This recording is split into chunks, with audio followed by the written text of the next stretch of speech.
इस वीडियो में tower crane के कंस्ट्रक्शन और वर्किंग को डिटेल से समझेंगे क्योंकि टावर क्रेन की मैक्सिमम हाइट 250 मीटर से भी ज़्यादा तक जा सकती है। इसके अलावा हॉरिजेंटल लेंथ टावर क्रेन की 70 मीटर तक हो सकती है। अब समझना इंटरेस्टिंग होगा कि यह क्रेन इतनी हाइट पर कैसे अपने आप को बैलेंस करती है और कैसे वेट को लिफ्ट करती है।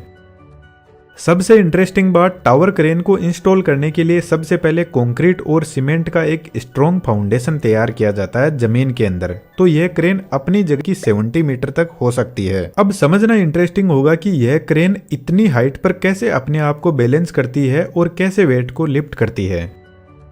सबसे इंटरेस्टिंग बात, टावर क्रेन को इंस्टॉल करने के लिए सबसे पहले कंक्रीट और सीमेंट का एक स्ट्रॉन्ग फाउंडेशन तैयार किया जाता है जमीन के अंदर। तो यह क्रेन अपनी जगह से मूव नहीं कर सकती है। किसी भी बिल्डिंग को बनाने से पहले इसे इंस्टॉल किया जाता है और बिल्डिंग कंप्लीट होने के बाद ही वहां से हटाई जाती है।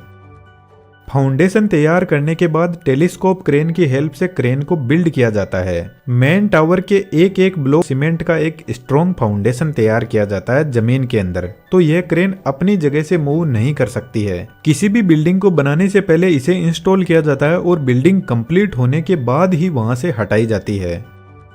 फाउंडेशन तैयार करने के बाद टेलीस्कोप क्रेन की हेल्प से क्रेन को बिल्ड किया जाता है। मेन टावर के एक एक ब्लॉक को उठाकर एक के ऊपर एक को सेट किया जाता है। यह जो ब्लॉक है इनको मास्ट बोलते हैं। लेकिन अभी मैंने बताया कि टावर क्रेन तो 250 मीटर से भी ज्यादा हाइट तक जा सकती है, लेकिन टेलीस्कोप क्रेन तो इस टावर क्रेन को 15 से 20 मीटर तक ही बिल्ड कर पाएगी और इतनी ही हाइट पर क्रेन को पूरा बिल्ड कर देगी। उसके बाद में टावर क्रेन खुद अपने आप की हाइट को बिल्डिंग की हाइट के साथ साथ में बढ़ाती जाएगी। सबसे पहले हम टावर क्रेन के ऑपरेशन को समझते हैं, उसके बाद में यह कैसे अपनी हाइट एडजस्ट करती है उसको भी डिटेल से समझेंगे। टावर क्रेन कुछ इस तरीके से टर्न कर सकती है और क्रेन को टर्न करवाने के लिए यहाँ पर powerful slip ring induction motor लगी रहती है। स्लिप रिंग इंडक्शन मोटर की खास बात है, जरूरत पड़ने पर मोटर के टॉर्क को एक्सटर्नल रेजिस्टेंस की हेल्प से बढ़ाया जा सकता है, जिससे क्रेन और ज्यादा पावरफुल बन जाएगी। यहाँ पर यह जो बड़ा गियर लगा है जिसके ऊपर पूरी ऊपर की क्रेन रोटेट कर रही है, इसको टर्न टेबल बोलते हैं। अब यहाँ पर लगी मोटर क्रेन को कितना ही रोटेट करवा सकती है। तो क्रेन 1.5 राउंड कंप्लीट कर लेती है तो यहाँ पर एक लिमिट स्विच लगा रहता है जो मोटर को बंद कर देता है, क्योंकि क्रेन अब ज्यादा रोटेट करेगी तो इलेक्ट्रिसिटी की सारी केबल्स टूट जाएगी।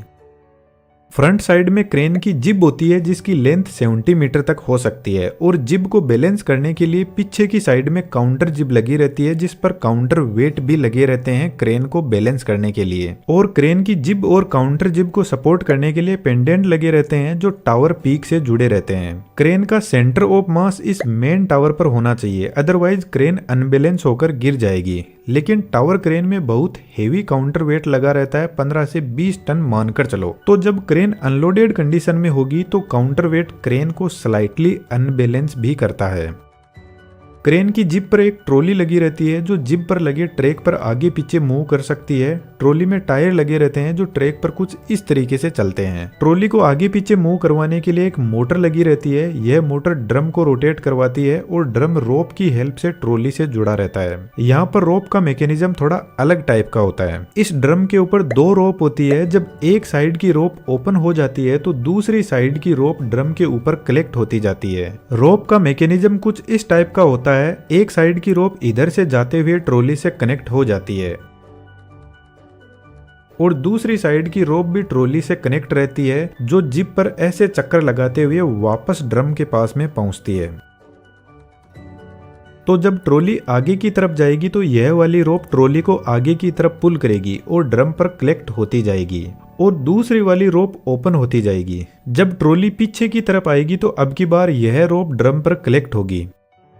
अब क्रेन का ऑपरेटर इस केबिन में बैठा रहता है तो उसको एक्चुअल में सही से दिख नहीं पाता है कि ट्रॉली कितनी दूर चली गई है। कहीं ऐसा ना हो जाए कि ट्रॉली लास्ट में जाकर टकरा जाए, इसलिए ड्रम के पास में एक लिमिट स्विच लगा रहता है। तो जैसे ही ट्रॉली लास्ट पॉइंट पर पहुंचती है तो लिमिट स्विच एक्टिवेट हो जाता है और मोटर को बंद कर देता है। तो एक बात तो आप शायद मानते होंगे कि एनिमेशन से कंसेप्ट समझना आसान होता है और अभी का जो डिजिटल वर्ल्ड है वह स्किल्स का है जिसके दम पर बहुत कुछ किया जा सकता है है और ऐसा ही 3D एनिमेशन में है। यदि आप भी ऐसा एनिमेशन सीखना चाहते हो तो हमारे बेहतरीन 3D एनिमेशन के कोर्स को ज्वाइन कर सकते हो। कोर्स की फी हमने आपके फोन रिचार्ज के बराबर ही रखी है ताकि हर कोई आसानी से सीख सके। डिटेल्स डिस्क्रिप्शन में अवेलेबल है और हमारा आपके लिए फुल सपोर्ट रहेगा। अब वापस टॉपिक पर आते हैं। ट्रॉली के अंदर 2 पुली लगी रहती है जो वजन उठाने वाली रोप को हैंडल करती है। यह रोप नीचे हुक के पास में लगी हुई पुली से कनेक्टेड रहती है और होस्टिंग यूनिट के लिए एक ही रोप होती है। होस्टिंग यूनिट क्रेन की काउंटर जिब में पीछे की तरफ लगी रहती है।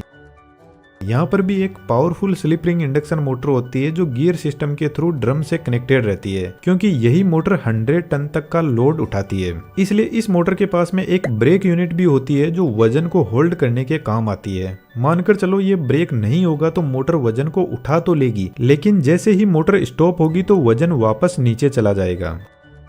होस्टिंग रोप टावर पीक से होते हुए मास्टर पुली तक पहुंचती है। इसको मास्टर पुली इसलिए बोला जाता है क्योंकि इसमें कुछ ऐसे सेंसर लगे रहते हैं। जब क्रेन ओवरलोड होती है तो वेट का लोड इस पुली पर भी पड़ता है, जिससे क्रेन को ओवरलोडिंग से बचाया जाता है। यहाँ से रोप जाती है ट्रॉली की पुली के पास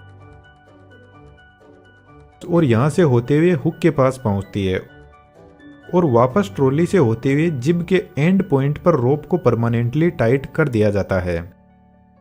जब होस्टिंग मोटर रोटेट करते हुए रोप को ओपन करेगी तो हुक धीरे धीरे नीचे जाने लगेगा। और अब यहाँ पर भी सेम सिचुएशन होती है। ऑपरेटर को एग्जैक्टली पता नहीं रहता है कि हुक ग्राउंड के टच हुआ कि नहीं, क्योंकि इतनी दूरी से दिखाई नहीं देता है। तो जैसे ही हुक ग्राउंड के टच होता है तो होस्टिंग यूनिट के पास में भी एक लिमिट स्विच लगा रहता है जो ऑपरेट होता है और मोटर को बंद कर देता है। इस क्रेन को ऑपरेट करने के लिए 2 ऑपरेटर होते हैं। एक ऑपरेटर केबिन में बैठा रहता है और दूसरा नीचे ग्राउंड पर रहता है और दोनों एक दूसरे से वॉकी टॉकी से इंस्ट्रक्शन देते हैं। अब इस क्रेन को वजन उठाने की कैपेसिटी जिब की लेंथ के हिसाब से होती है। यदि ट्रॉली टर्न टेबल के एकदम पास में है तो ये मैक्सिमम वजन उठा सकती है, जैसे मानकर चलते 100 टन का वजन उठा सकती है। लेकिन जैसे जैसे ट्रॉली टर्न टेबल से दूर जाती जाएगी तो इसकी वजन उठाने की कैपेसिटी कम होती रहेगी और जिब के एंड पर तो मुश्किल से क्रेन 5 से 6 टन मैक्सिमम वजन उठा पाती है। अब आता है सबसे इंपॉर्टेंट पार्ट, क्रेन अपनी हाइट को कैसे एडजस्ट करती है। लेकिन इससे पहले आपसे एक रिक्वेस्ट है कि यदि आप हमें कोई सजेशन देना चाहते हैं तो कमेंट बॉक्स में जरूर से लिखें और थोड़ा डिटेल में हमें बताएं। इस चैनल को थोड़ा स्पीड में ग्रो करने के लिए हमारी हेल्प जरूर से कीजिएगा। टावर के चारों तरफ एक केज लगा रहता है जिसको टेलीस्कोपिंग केज बोलते हैं और यही क्रेन को लिफ्ट करने में हेल्प करता है। इस केज के नीचे की साइड में लॉक लगे रहते हैं जिससे केज नीचे नहीं जाता और केज के चारों तरफ ऊपर और नीचे की साइड में छोटे छोटे व्हील्स लगे रहते हैं।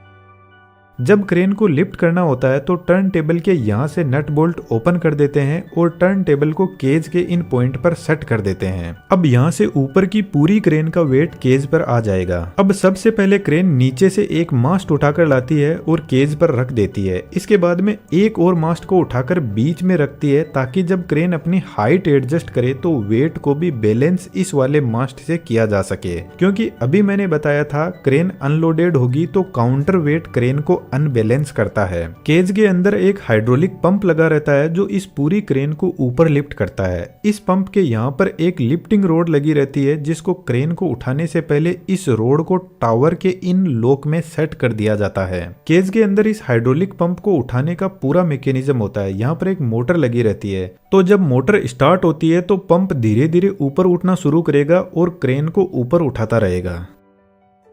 जब पंप की लेंथ पूरी हो जाती है तो केज के नीचे बने हुए लॉक टावर के इन लॉक में सेट हो जाएंगे और अब पूरा लोड केज पर आ जाएगा और पंप फ्री हो जाएगा।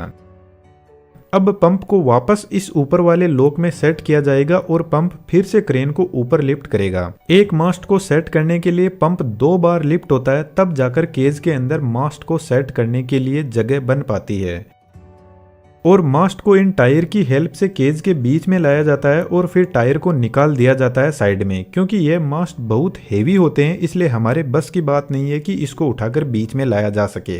मास्ट केज में आने के बाद नीचे के बोल्ट को सेट कर दिया जाता है। अब यदि क्रेन को और ज्यादा लिफ्ट करना है तो यही प्रोसेस फिर से चलेगी और क्रेन को लिफ्ट नहीं करना है तो ऊपर टर्न टेबल के कनेक्शन केज से हटाकर टावर से कर दिया जाता है नट बोल्ट की हेल्प से।